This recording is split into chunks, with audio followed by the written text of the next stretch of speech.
किसी छोटी कंट्री में आके वहां से लेसन्स करके किसी बड़ी कंट्री में शुक्र है सेटल्ड अल्लाह का। होना क्यों? सर एक्चुअली मैं और मेरे हस्बैंड इस वक़्त रोमानिया में हैं। मेरे हस्बैंड यहाँ पे वर्क वीज़ा पर आए थे, लेकिन उनकी कंपनी ने अनफॉर्च्युनेटली कुछ ले-ऑफ्स किए और वो ले ऑफ हो गए हैं। सही और है। हमारे पास जून तक का टाइम है कि हम अपने वीज़ा को किसी और वीज़ा में चेंज कर सकें। सही है। हमारे पास उसके अलावा टाइम नहीं है, तो हम अपने डिफरेंट ऑप्शंस जानना चाह रहे थे कि हमें कोई ऐसा ऑप्शन मिल जाए जहाँ हम दोनों इकट्ठे जा सकें। हमने इटली के लिए अप्लाई करने का सोचा था, लेकिन इटली में ये इशू आ रहा है कि मेरे हस्बैंड फौरी मेरे साथ नहीं जा सकते। हम दोनों के पास बैचलर्स की डिग्री है। सही है। सबसे पहले अगर आपके पास जून तक का टाइम है, सबसे पहले जो है वो आप एक एक करके अपने अपने अकाउंट में 8-8 10-10 हजार यूरो इकट्ठा करवा के जमा करवा के 12,000 यूरो जमा करवा के सबसे पहले कोशिश करें जर्मनी का एक एक साल का जॉब सीकर वीजा ले लें। अगर आपकी डिग्री जो है वो अवेलेबल है जर्मनी में, सबसे पहले आपके पास एक साल का टाइम आ जाएगा। अभी जून तक आपके पास, अगर आप रोमानिया में रह सकती हैं तो जून तक रोमानिया में रहें, जो जॉब सीकर वीजा अप्लाई करें वो मई से अप्लाई करें। मई 2026 से मई 2027 तक आपके पास 1.5 साल होगा। 1.5 साल में 6 महीने वहां पे रोमानिया में गुजार सकती हैं, एक साल आप जर्मनी में गुजार सकते हैं। और इसी ड्यूरेशन के दौरान अगर आपके हस्बैंड के पास कोई स्किल है तो वेरी गुड, अगर कोई स्किल नहीं है तो अपने हस्बैंड से बोलें कि वो जो है वो रोमानिया में गाड़ी का और बस का लाइसेंस पढ़ के करे, चेंज नहीं करवाना। Exchange okay. करने का कोई फायदा नहीं होगा। अगर वो इन 4-5 महीनों में वहां पे बस का लाइसेंस कर सकते हैं तो जर्मनी में उनको अगर जॉब मिल जाती है बस की, तो वो अपना जॉब सीकर वीजा से अपने उसको जो है वो कन्वर्ट कर सकते हैं, उसको रोमानिया के टीआरसी को जर्मनी के टीआरसी में रिप्लेस कर सकते हैं। इस तरह आपको परेशानी किसी किस्म की नहीं होगी।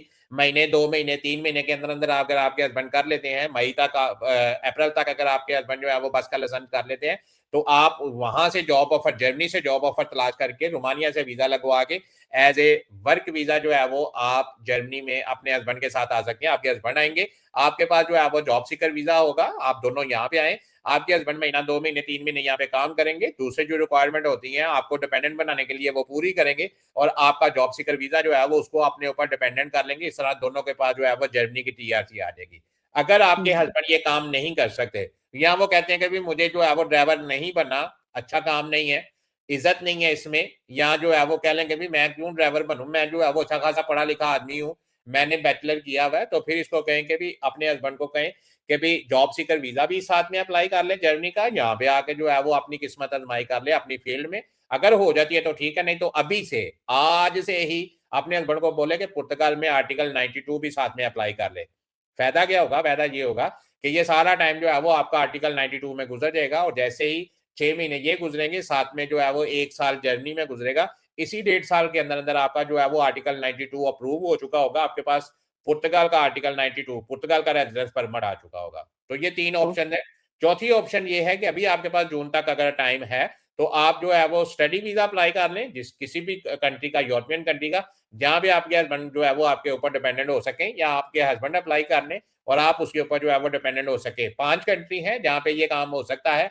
स्लोवेनिया है, लिथुआनिया है, फिनलैंड है, स्वीडन है और आइसलैंड है। इन 5 मुल्कों में जो है वो अगर आपके हस्बैंड या आप जो है वो स्टडी वीजा अप्लाई कर सकती हैं, तो स्टडी वीजा अप्लाई करके दूसरे को जो है वो अपने ऊपर डिपेंडेंट कर सकते हैं। तो आप कम अज कम, अगर आपको यहाँ का नहीं पता तो किसी से कम अज कम गाइडेंस ले लें। ये एक बड़ा अच्छा चांस होता है किसी छोटी कंट्री में आके वहां से लाइसेंस करके किसी बड़ी कंट्री में सेटल्ड होना। क्यों? कि अगर आपका बस का लाइसेंस, अगर आप आपके पास पूरे यूरोप में, ये अगर कोई भी बंदा ऐसा है जिसके पास पूरे यूरोप में किसी भी मुल्क में गाड़ी का लाइसेंस उसने यहाँ पे पढ़ के किया हुआ है, बस का लाइसेंस पढ़ के किया हुआ है, ट्राले का लाइसेंस किया हुआ है, जर्मनी में अभी भी शदीद किल्लत है ड्राइवरों की। आप किसी भी बस कंपनी के साथ बात करेंगे, आपको सुबह जो है वो वहां से वर्क कॉन्ट्रैक्ट मिल जाएगा। अपने मुल्कों में, रोमानिया में लोग 600-700-800 रुपए पे काम करते हैं। यहाँ पे बस के ड्राइवर की जो तनख्वाह है वो 2,500 से 3,500 यूरो है। 5 साल में पीआर भी मिलती है और छठे साल में पासपोर्ट भी मिलता है। और सर अगर मैं गाड़ी का लाइसेंस यहाँ से रोमानिया से ट्राई कर लूँ, तो ये पॉसिबिलिटी है? जी बिल्कुल है। यहाँ पे लड़की और लड़के में कोई डिफरेंस नहीं है।